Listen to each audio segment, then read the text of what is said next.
उत्तर प्रदेश में बहुजन समाज पार्टी अपने सबसे खराब दौर से गुजर रही है। लगातार घटते जनाधार के बीच पार्टी के भविष्य को लेकर गंभीर सवाल उठने लग गए हैं।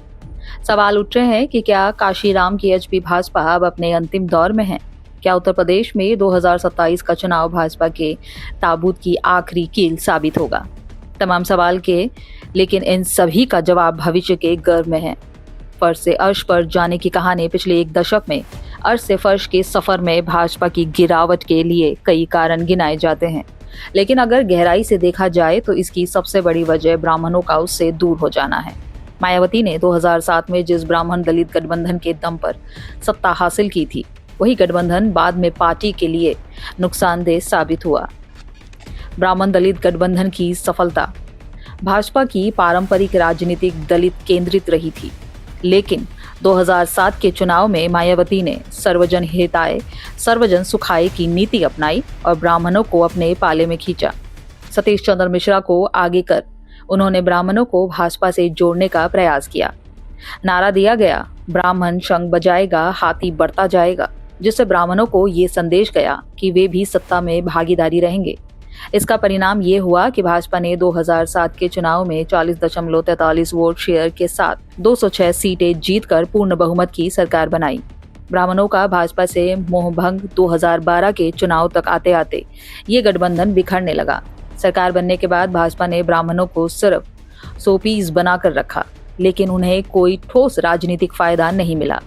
पार्टी में निर्णय लेने की ताकत सिर्फ मायावती और उनके करीबी नेताओं तक सीमित रही। 2012 विधानसभा चुनाव में ब्राह्मण वोट बैंक सपा की ओर खिसकता तो भाजपा 80 सीटों पर सिमट गई, लेकिन 2014 के लोकसभा चुनाव में नरेंद्र मोदी और भाजपा ने ब्राह्मणों को हिंदुत्व और विकास के एजेंडे के तहत अपनी ओर आकर्षित किया।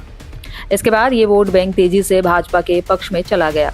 2017 विधानसभा चुनाव में भाजपा 19 सीट ही जीत पाई। 2022 के यूपी विधानसभा चुनाव में तो भाजपा की ऐसी किरकिरी हुई कि पार्टी महज एक सीट ही जीत पाई। ब्राह्मण को फिर जोड़ने की नाकाम कोशिश साल 2022 के विधानसभा चुनाव के दौरान भाजपा ने ब्राह्मण के बीच खोए हुए जनाधार को पाने के लिए फिर से कोशिश की। मायावती ने फिर से ब्राह्मण सम्मेलनों का आयोजन किया, लेकिन इससे कोई खास फर्क नहीं पड़ा, क्योंकि 2014 में मोदी के हिंदुत्व वाले एजेंडे में ब्राह्मणों ने अपने लिए मुफिद माना और भाजपा के साथ खुद को अधिक सुरक्षित महसूस कर रहे हैं। क्या ताबूत का अंतिम कील साबित होगा 2027 का चुनाव? 2027 का चुनाव बहुजन समाज पार्टी के लिए आखिरी मौका हो सकता है। राजनीतिक विश्लेषकों का मानना है कि अगर इस चुनाव में भाजपा अच्छा प्रदर्शन नहीं कर पाई तो पार्टी पूरी तरह हाशिया पर चली जाएगी, क्योंकि भाजपा और सपा ने भाजपा के पारंपरिक वोट बैंक में गहरी सींग लगा दी है। चंद्रशेखर आजाद नए दलित नेतृत्व के रूप में उभर रहे हैं।